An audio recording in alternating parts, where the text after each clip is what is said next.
If you've been searching through the internet on how to plan a civil wedding in Nigeria, this is the video you've been looking for.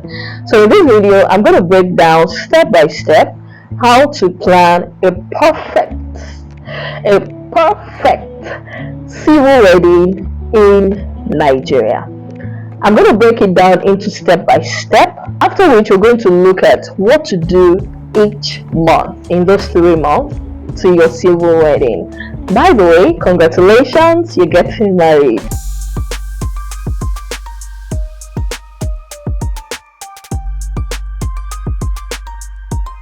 The first step, or the first thing you need to do, is to decide the court location. Now, I understand that you might be in a particular location, your partner might be in another location, while you want to have the civil wedding or the court wedding in a different location. So, the first thing is to determine the location you want to use.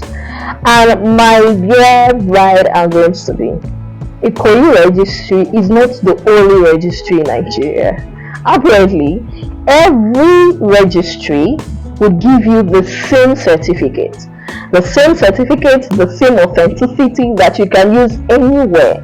Ikoyi certificate is not more important or more valuable or better than any certificate in any other registry, right? So let's address that one first. Now, have this in mind: when you're having your civil wedding, some of the requirements is that you have witnesses. This could be your parents, your guardians. You need to have witnesses. Now, where the location of your civil wedding would be sometimes should be determined by where your witnesses are. The options are: number one, where the parents of the bride is, right? Because you need the parents of the bride and also of the groom, right, to be witnesses at the court, right? So you want to pick where they are.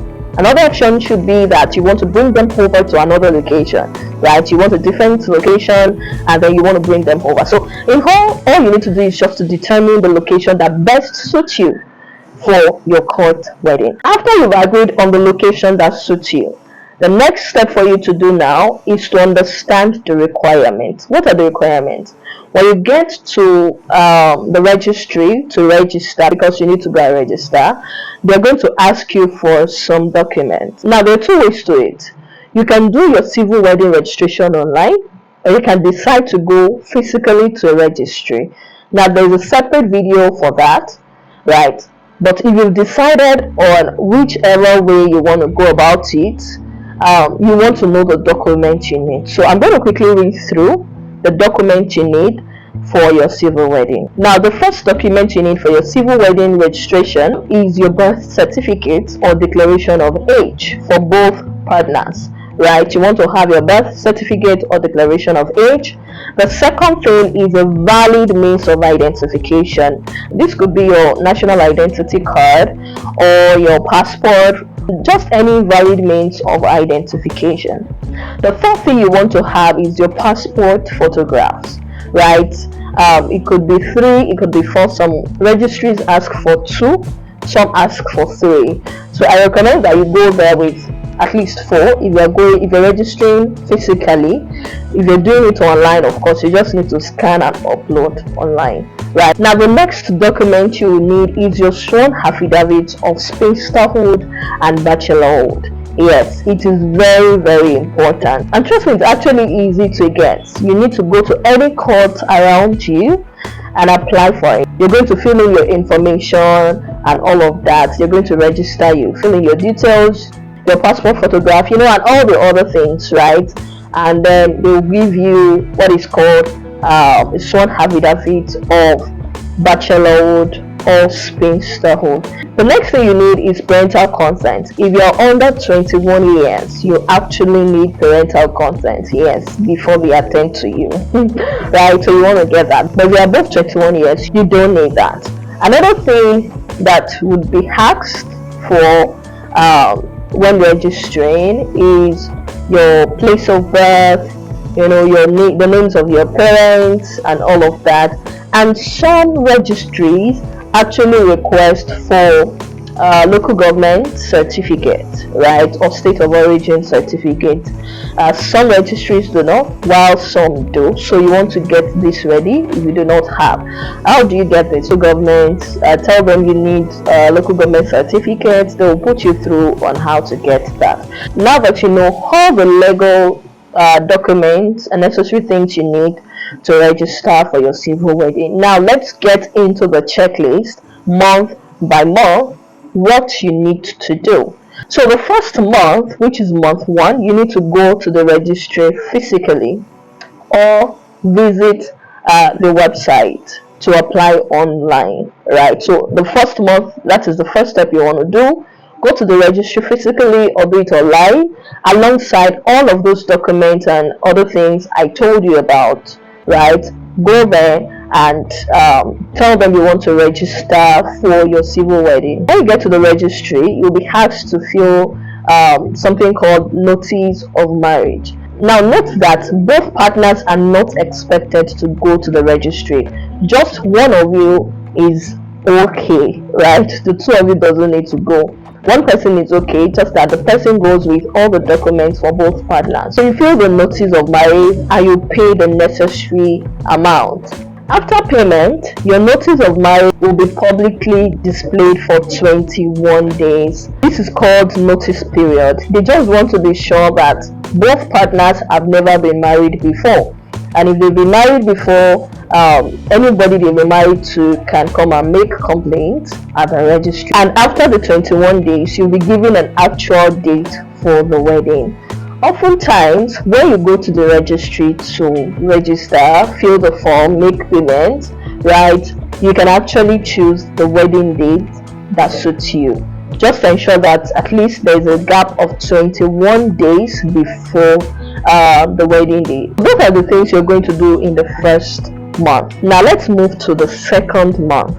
The second month to your civil wedding, you want to start preparing towards the big day.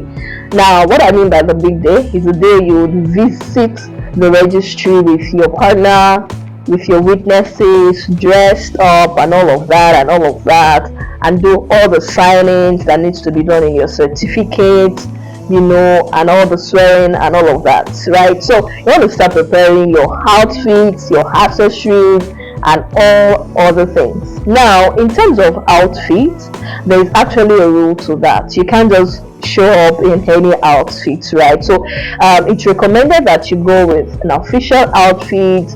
A simple dress is okay, right? A simple nice dress is okay, but jeans is not allowed and some other casual wears, right? So you and your partner have to look official to an extent, right? So you can wear a nice dress while the groom wears a suit or a shirt and a trousers, but not jeans. Jeans are not allowed. So prepare. There is no color specification. When you see brides wearing white dresses on their civil wedding day, note that it is not by compulsion. It's just a trend. You can actually wear any color for your civil wedding: pink, red, blue, any color whatsoever. But the trending color is white, so if you like to go with the flow, just pick a white colored nice dress and let your partner wear a suit or a shirt and a trouser. The next thing you also need to do in this second month is to book your makeup artist, right? If you'll be having a makeup done by yourself, it's fine, or you have a relative or a sister or a friend that will get that done for you, it's fine. But if you want to hire a makeup artist, this is the month to do that. Chat up that makeup artist and make your booking so they are not booked the day of your wedding. The next thing to do in the second month is to invite your witnesses, right? These are the people that will be signing, or your friends that you'd like to have there on that day. Usually there is a space for 2 witnesses, which could be your family, your parents, your guardian, right? So this is where you invite them. Also tell your friends you'd like to invite, send the invite to them so they can plan ahead to be there that day. The next thing to do, or let me say the last important thing to do in the second month, is to make plans for maybe a simple after party. Now this is optional, and it can be done several ways. Preferably You can just have packs of food from an eatery, count the number of persons that will be coming there that day, get food at a nearby eatery, and once the whole signing and celebration is done, you share the food to them. Otherwise, you can have a small party, right, where after the signing, after the ceremony, you want to go somewhere and just have a little party. It's possible for you to actually have your civil wedding in a designated location. If you don't want to go to the registry to have a wedding, you can actually opt for a change of venue.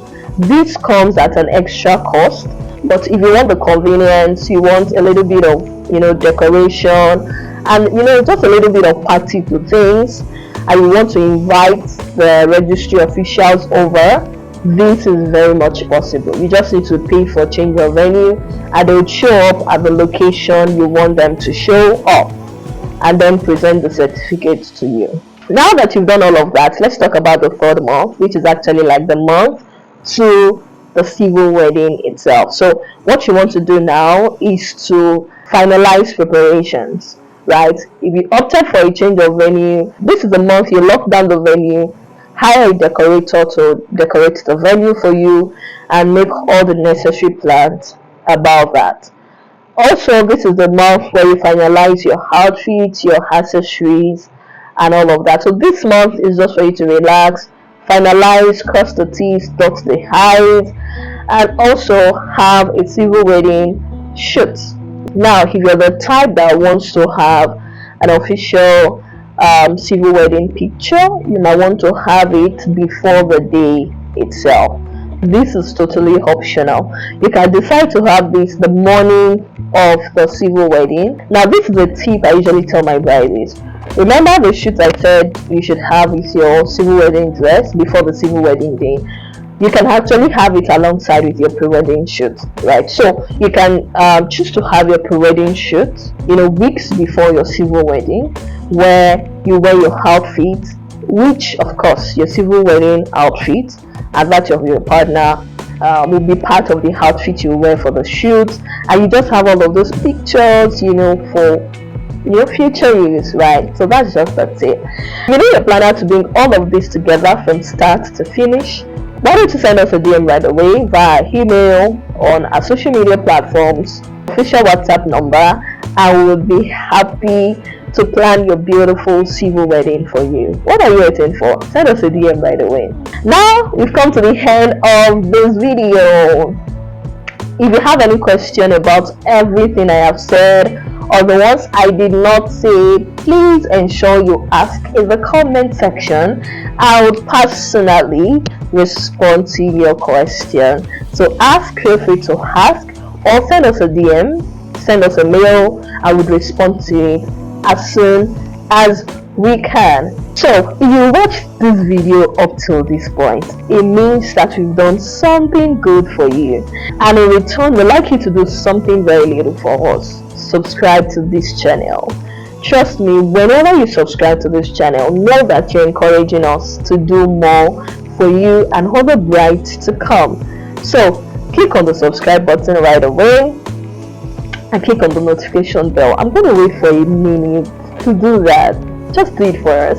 It's free, so click on the subscribe button and click on the notification bell. Thank you. Let's also like this video and share this video with a bride or groom in your circle. Trust me, this would help them in their planning.